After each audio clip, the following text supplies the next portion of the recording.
It was supposed to be just another quiet morning at Fort Harrison.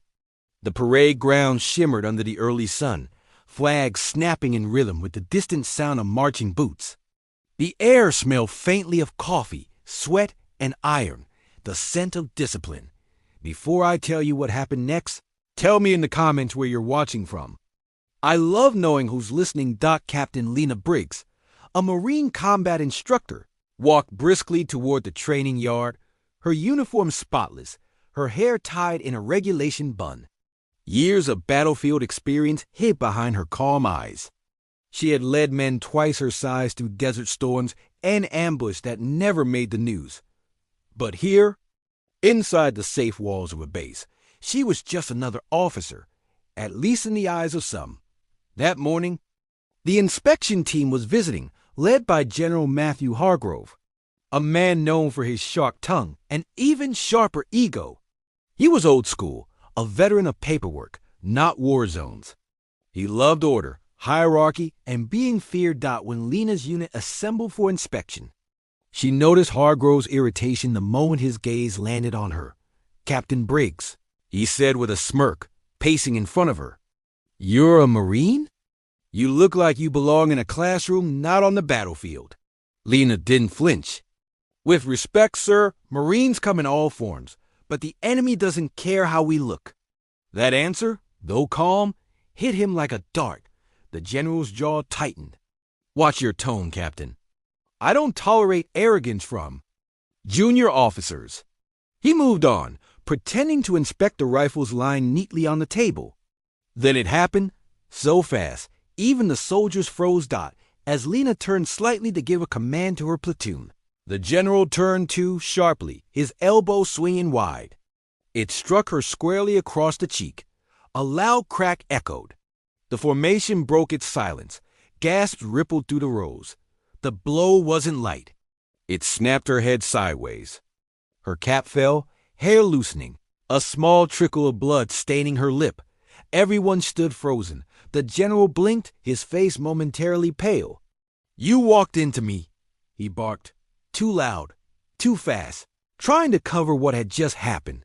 Lena steadied herself, eyes firm, her voice level. "No, sir. You hit me." A dangerous silence settled. Soldiers shifted uneasily. Nobody breathed. The general glared, his voice rising. "That's enough, Captain.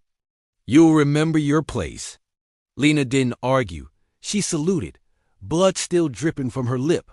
But as she turned to dismiss her unit, the anger in her eyes wasn't for herself. It was for the Marines watching, the young ones learning what kind of leadership they were supposed to respect. She knew right then, this wasn't over. Not because of pride, but because of principle. That night, her face swollen and bruised, she sat in the dim barracks alone, replaying the moment in her mind. Then her phone buzzed. A message from an unknown number. "Captain Briggs, this is Colonel Rhodes. I heard what happened today. Meet me at 0600. We need to talk privately." The next morning, before the sun fully rose, Captain Lena Briggs stood outside the old admin building. The wind was sharp, the flag above her fluttering hard against the dawn. Her bruise had darkened overnight, purple and visible even under her cap's shadow. She wasn't there for sympathy. She was there for truth. The door creaked open, and Colonel David Rhodes stepped out, a man built like a stone wall, calm eyes, silver streaks in his beard. He had once commanded Lena's father in Afghanistan. There was respect between them, the kind you don't earn through rank, but through shared integrity. "Come in, Captain," he said quietly. Inside, the office was dim, only a desk lamp on. He gestured for her to sit. "I heard about yesterday. General Hargrove's inspection didn't go unnoticed. Some of your Marines filed silent reports." Lena stayed straight-backed. "Sir, I didn't file one," Rhodes nodded. "I know.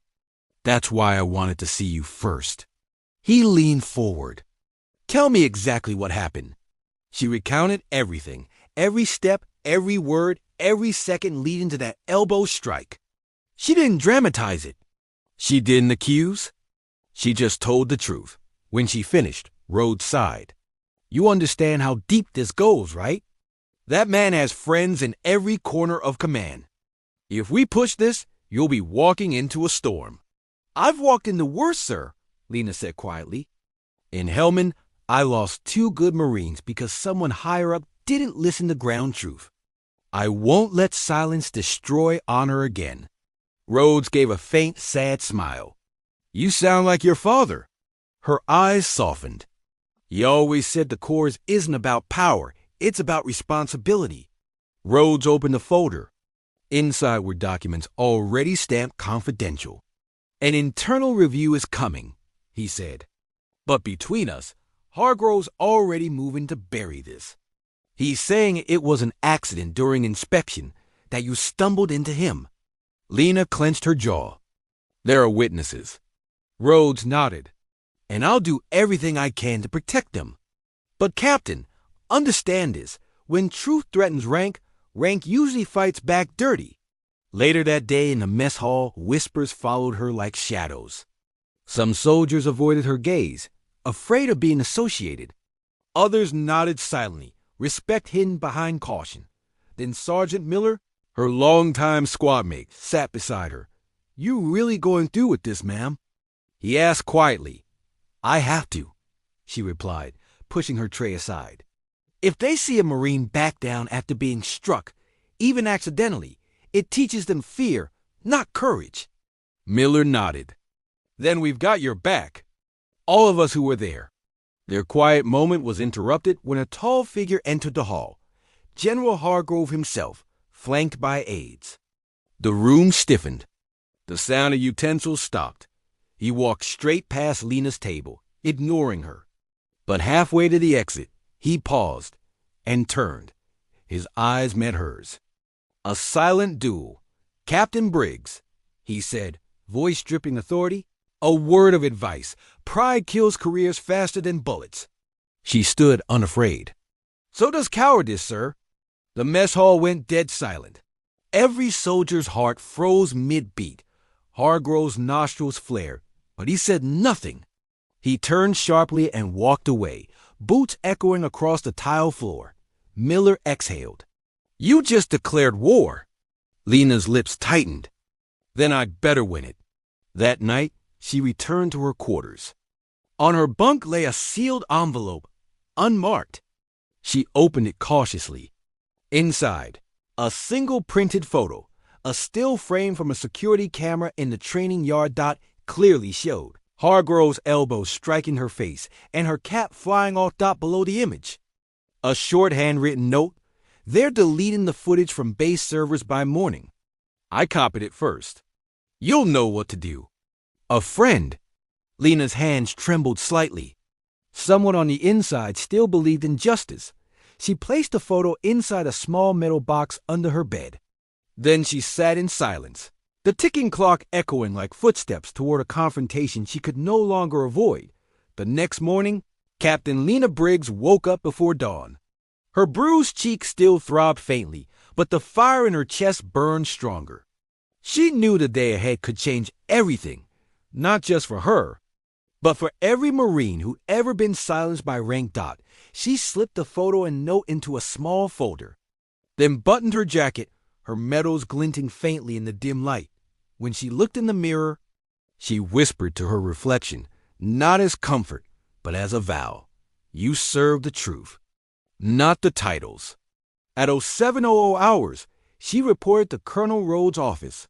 He was already there, looking tense, eyes locked on a document spread across his desk. He didn't greet her with words, just slid the paper toward her. Read this. It was an official notice. Captain Lena Briggs, placed under disciplinary leave for disrespect toward superior officer. Her fingers tightened around the paper. He's fast. Rhodes exhaled. He's desperate. He's trying to make you the aggressor before the footage surfaces.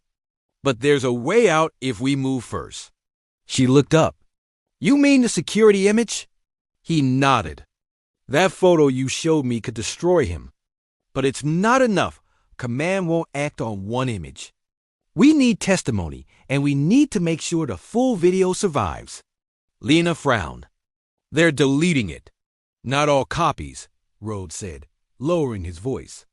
"One of the tech officers in IT, Sergeant Kwan, is loyal to your father's old unit. He said he can retrieve the backup if someone distracts the general's men." Lena's brow furrowed. "That's risky." Rhodes smiled faintly. "You were a field leader once. I think you can handle a distraction." That evening, Lena waited near the hangar where the inspection logs were stored. Her heart pounded, not from fear, but from the heavy weight of doing something that might end her career. She wore her service cap low, pretending to check inventory as Hargrove and his aides walked by, discussing the upcoming press visit. "Sir," she called out suddenly, her voice carrying across the corridor. "A moment of your time." Hargrove turned, clearly irritated. "Captain, unless this is an apology, I have nothing to say to you." "It's not," she said calmly. "I just wanted to thank you." His brow furrowed. "For what?" "For reminding me that sometimes rank and respect are two very different things." He stared at her, face hard. "You're done here, Captain. After tomorrow's board hearing, your uniform will be a memory." Lena kept her composure. "Then I'll wear it proudly in memory of what the Marines are supposed to stand for." Behind her, Colonel Rhodes' message buzzed on her phone. "Backup retrieved. We got the full video." She exhaled slowly, turning away before the general could see the faint smirk forming on her lips. Hours later, in Rhodes' office, the small laptop screen flickered, and there it was, the raw footage. No edits, no shadows. Just truth. The general turning suddenly, elbow slamming into Lena's face, her cap flying off, the stunned formation, and his voice clearly audible, snapping. "You walked into me." Rhodes leaned back, whispering, "That's checkmate." But Lena didn't smile. Her eyes stayed cold. "No, sir. That's justice halfway done. Now we bring it where it hurts, in front of command." The following morning, the review board convened. A long wooden table, rows of high-ranking officers, and silence heavy enough to choke on. General Hargrove sat at one end. Smug and polished Lena sat opposite, hands steady. Captain Briggs, one of the senior officers, began, "You've been accused of insubordination and of fabricating an incident against your superior. Do you have any evidence to present before this board?" Without a word, Lena placed a USB drive on the table. "Play it." The general's eyes flickered for the first time. A crack in his armor, the lights dimmed. The footage played. Gasps filled the room as the truth unfolded. The elbow. The blow. The lie dot when the clip ended. Silence reigned. No one moved. Then slowly one of the officers turned to Hargrove. "General, do you wish to explain this?" Hargrove's mouth opened, then closed. Words failed him for the first time in his career. Lena stood, saluted the board, and said clearly, "With respect, sir, Marines don't fake their scars. We earn them." The board members looked at one another, the kind of silent agreement that carried more weight than words. The chairperson finally spoke. "Captain Briggs, you are dismissed from this hearing with honor. The review against you is dropped.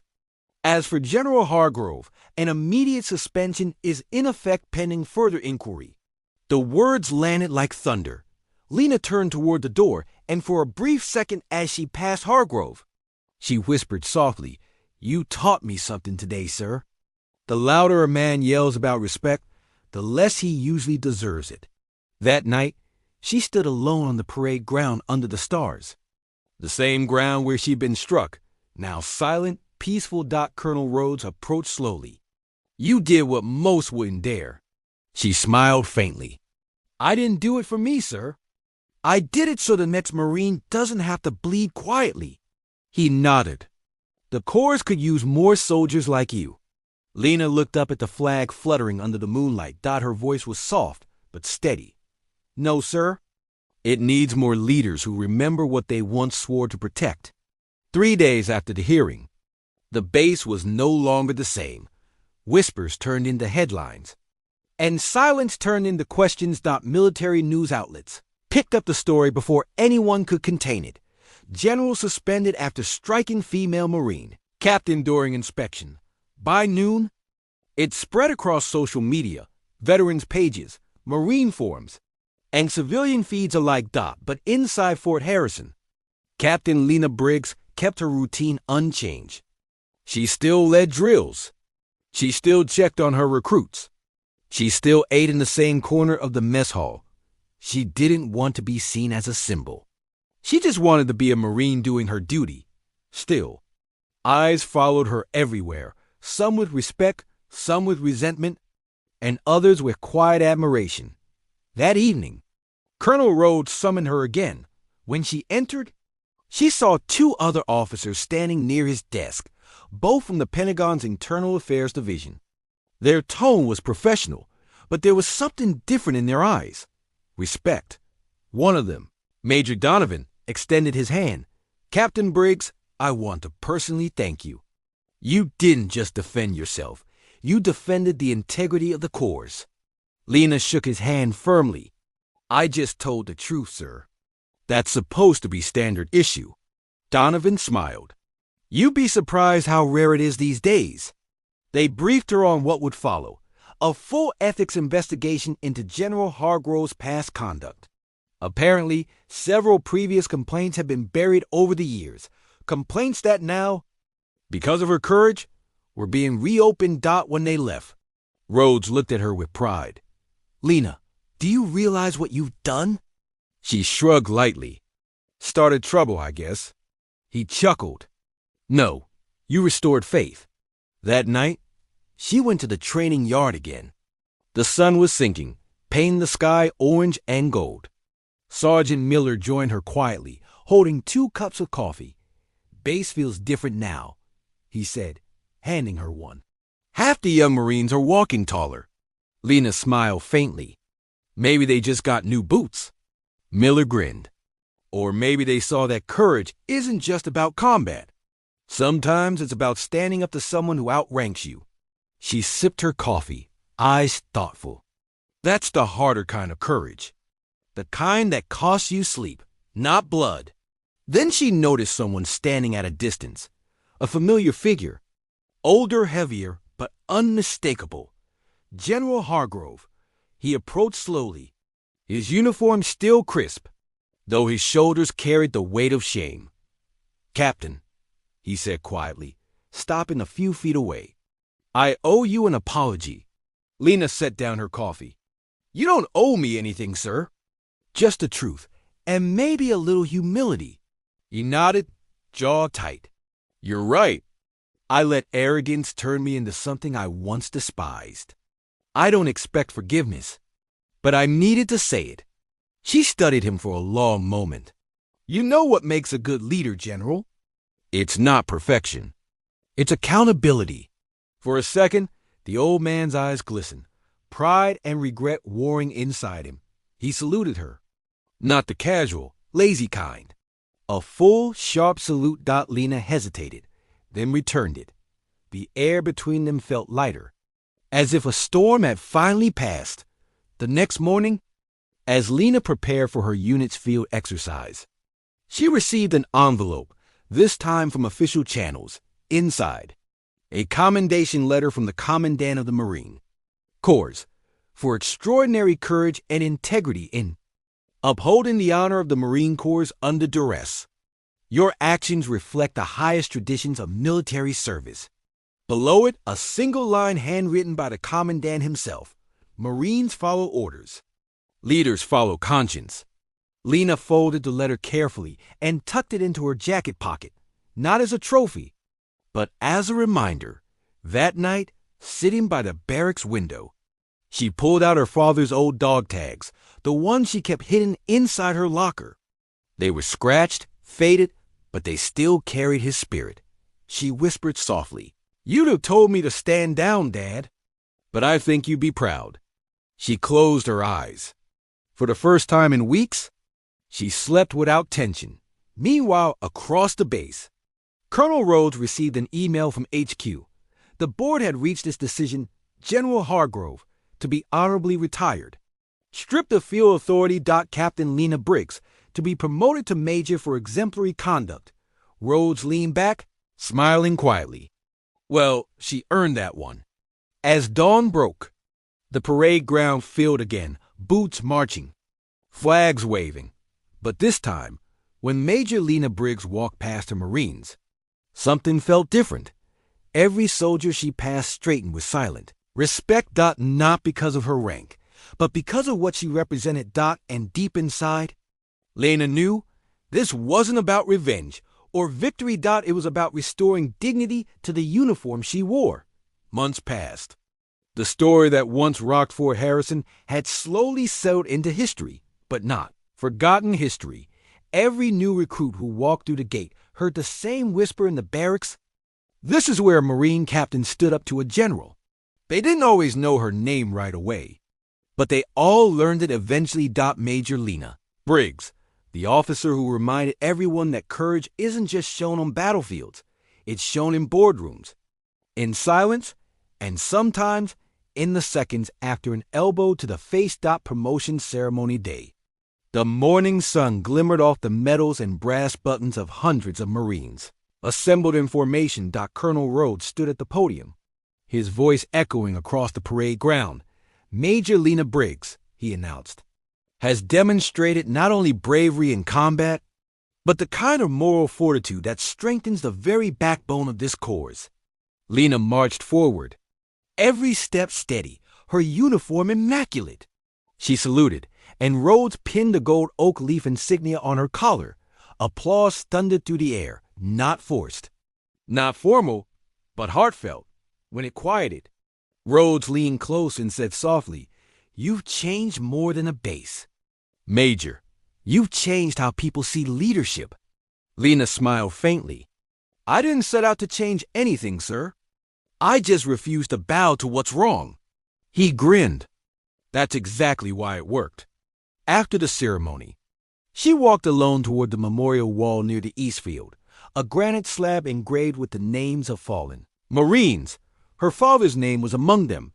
She traced it with her fingers, feeling the cool stone beneath her skin. "Dad," she murmured, "you always told me leadership was about protecting those who can't speak. I think I finally understand what you meant." She placed her father's old dog tags beside the wall for a moment, letting the chain rest against his name. Before putting them back on, the breeze carried the faint sound of marching. The new recruits began their drills under the same sun. She watched them for a while. Young faces, fresh dreams. No idea how much one act of courage had cleared their path. That evening, a courier brought a letter from Washington. The handwriting on the envelope was neat and deliberate. Inside, a single page. "Major Briggs, I was among the board members during your hearing. I've served under many officers. Few have ever reminded me why I joined. The Corps owes you more than a commendation. It owes you gratitude. If you ever decide to teach leadership at Quantico, the door will be open." General R. Hollister. Lena smiled as she folded the letter. "Teaching," she whispered to herself. "Maybe that's how I keep this alive." Weeks later, she stood once more on the same training field where everything began, where that elbow had changed her life. Now, recruits stood at attention, nervous but eager, waiting for their new instructor. Lena stepped forward, boots clicking sharply on the concrete. "Listen up," she began. "Some of you think you're here to learn how to fight. You're wrong." The recruits exchanged confused glances. "You're here to learn how to stand for your brothers, your sisters, your honor, and your conscience. A Marine doesn't just follow orders. A Marine follows what's right." Her words carried across the field like an oath reborn. Every head straightened a little higher. "Someday," she continued, "someone will test your silence. They'll outrank you, maybe even try to intimidate you. But remember this, integrity isn't given by stripes or stars. It's earned by choices. Make the right one, even if it costs you." When she finished, the yard was silent, but the kind of silence that meant every heart was listening. That night, as the sun set behind the base, Lena stood by herself near the flagpole. The golden light painted the world in peace. From behind her, a voice spoke softly, Major Briggs. It was General Hargrove, older, quieter, his career behind him. He'd come to the base to hand over his final report before retiring. He approached slowly, stopping beside her. They stood in silence for a long moment, both staring at the flag waving above. "You won," he said finally. Lena shook her head. "No one wins when integrity has to fight this hard, sir. But maybe now. We can stop losing." Hargrove nodded, eyes glistening. Then, in an unexpected gesture of humility, he turned to her and saluted. This time, it wasn't out of duty. It was out of respect. Lena returned it. Crisp and sharp, the Marine way months later. Her name became part of leadership training modules, the Briggs Principle. Leadership is measured not by authority, but by accountability. Every Marine officer trainee learned it. Every commanding officer heard it. And in quiet moments, when the recruits marched across the same field, their boots beating steady against the ground, a small plaque near the flagpole told the story simply, Major Lena Briggs. She stood her ground and reminded us what honor truly means. You're still here, and that means you cared enough to listen to the end, and that's rare these days.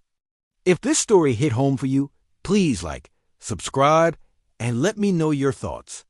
I read them all, and I value every word.